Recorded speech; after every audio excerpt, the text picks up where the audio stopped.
Assalamualaikum warahmatullahi wabarakatuh. Kembali lagi bersama saya Wardah Teopa. Berbeda dengan video saya sebelumnya, di video saya kali ini saya ingin membahas tentang sistem operasi yang mana di video kali ini yang akan saya bahas adalah sistem operasi Linux. Nah, berikut adalah latar belakang masalah dari materi kali ini. Kemudian rumusan masalah yang saya dapat dari latar belakangnya tersebut adalah bagaimana sistem operasi yang ada pada Linux. Kemudian tujuan dari pembuatan modul ini tidak lain yaitu untuk mengetahui semua tentang sistem operasi yang ada pada Linux. Nah, untuk pertama, di dasar teorinya, sistem operasi apa sih sistem operasi ini? Secara umum, sistem operasi adalah perangkat lunak pada lapisan pertama yang ditempatkan pada memori komputer pada saat komputer dinyalakan atau booting, dengan software-software lainnya dijalankan setelah sistem operasi berjalan, dan sistem operasi akan melakukan layanan inti untuk software-software itu. Kemudian, fungsi dari sistem operasi yang pertama, memanajemen sumber daya komputer. Jadi, sistem operasi dapat mengatur waktu sebuah aplikasi yang dijalankan. Jadi, dia memanajemen sumber dayanya. Kemudian, yang kedua, berperan sebagai aplikasi dasar sebuah perangkat. Jadi ini sangat berperan penting ya teman-teman sebagai aplikasi dasar dari sebuah perangkat. Kemudian yang ketiga, menghubungkan hardware. Nah, sistem operasi berperan dalam mengorganisasi semua perangkat yang saling terhubung pada gadget dalam waktu yang bersamaan.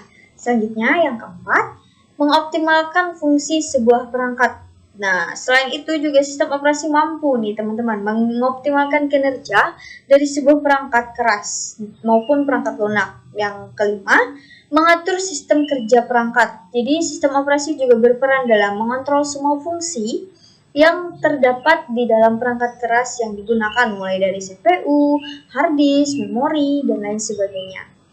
Selanjutnya di sini ada jenis-jenis sistem operasi. Jenis sistem operasi yang pertama ada sistem operasi standalone. Nah, pada sistem operasi standalone di sini digunakan oleh single user maupun multi user. Jadi contohnya ada Microsoft Windows, Linux, dan juga macOS. Selanjutnya, sistem operasi Live CD. Sesuai dengan namanya ya teman-teman, sistem operasi ini hanya membutuhkan perangkat CD, DVD-ROM tanpa perlu menginstal secara permanen di komputer untuk menjalankannya. Selanjutnya ada sistem operasi embedded. Di sini sistem ini ditanam langsung di komputer dan tidak bisa berdiri sendiri. Contohnya embedded adalah ECOS, Linux, Java OS, dan embedded Linux. Yang keempat ada sistem operasi jaringan. Sesuai dengan namanya ya teman-teman, di sini khusus untuk menangani keperluan jaringan. Contohnya Red Hat, CentOS Server, Cloud Linux, dan lain sebagainya. Kita masuk ke pembahasan. Ya, sesuai dengan judul kita pada video kali ini, sistem operasi Linux. Nah, kita akan membahas mengenai pengertian Linux yang pertama. Dan Linux ini adalah sebuah sistem operasi berbasis Unix yang merupakan hasil perkembangan dari firmware dan open source. Oleh karena itu, Linux termasuk sistem operasi open source dan pertama kali dikembangkan oleh Linux Torvalds. Selanjutnya ada beberapa kelebihan dari Linux. Sini bersifat open source, memiliki beberapa kelebihan. Yang pertama, lisensinya gratis, kemudian minim crash karena menggunakan kode 32 bit, memiliki tingkat keamanan yang tinggi, memiliki tampilan interface yang menarik, kemudian cocok untuk dijadikan komputer server, komputer admin, maupun personal. Nah, di sini juga terdapat jenis-jenis OS Linux. Yang pertama ada Debian Linux yang dirilis pada tahun 1999 dan sangat cocok digunakan untuk komputer server maupun komputer admin. Selanjutnya ada Red Hat Linux yang dikembangkan oleh perusahaan bernama Red Hat dan merupakan OS pertama yang menggunakan sistem RPM Package Manage. Nah, selanjutnya ada CentOS Linux atau merupakan kepanjangan dari Community Enterprise Operating System. CentOS ini merupakan OS yang dibangun dengan Linux Framework didasarkan pada Red Hat RHEL. Selanjutnya ada Ubuntu Linux, yang mana Ubuntu ini merupakan pengertian dari sebuah rasa kemanusiaan terhadap sesama manusia dan dirilis pada tahun 2004. Kemudian yang kelima ada Slackware Linux.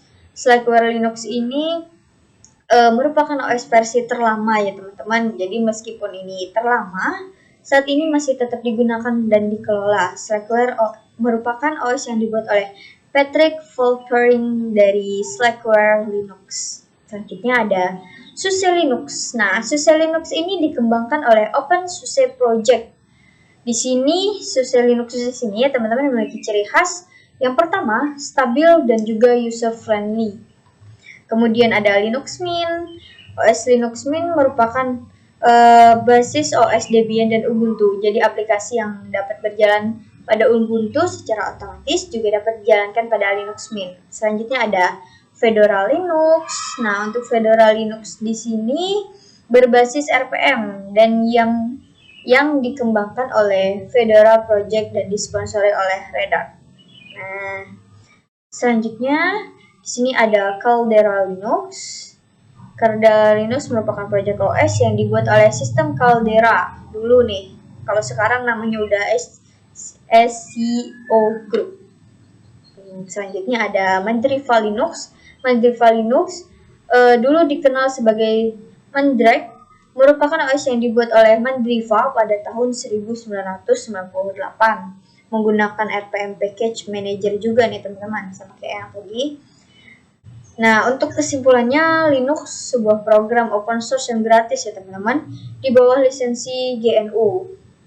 Kemudian dengan lisensi GNU kita juga dapat memperoleh program lengkap dengan kode sumbernya. Tidak hanya itu, selain itu juga kita dapat mengcopy sebanyak mungkin yang kita mau atau bahkan mengubah kode sumbernya, karena di sini merupakan sistem operasi open source ya teman-teman.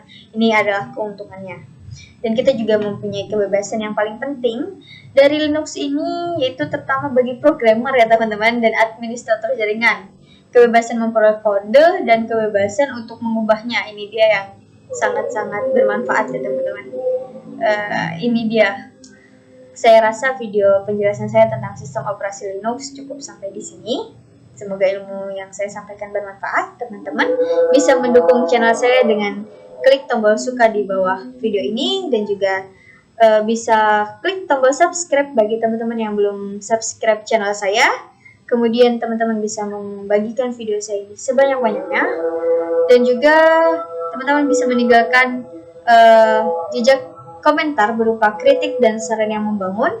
Kurang lebihnya saya mohon maaf. Wabillahi taufiq wal hidayah. Wassalamualaikum warahmatullahi wabarakatuh. Terima kasih sudah menonton.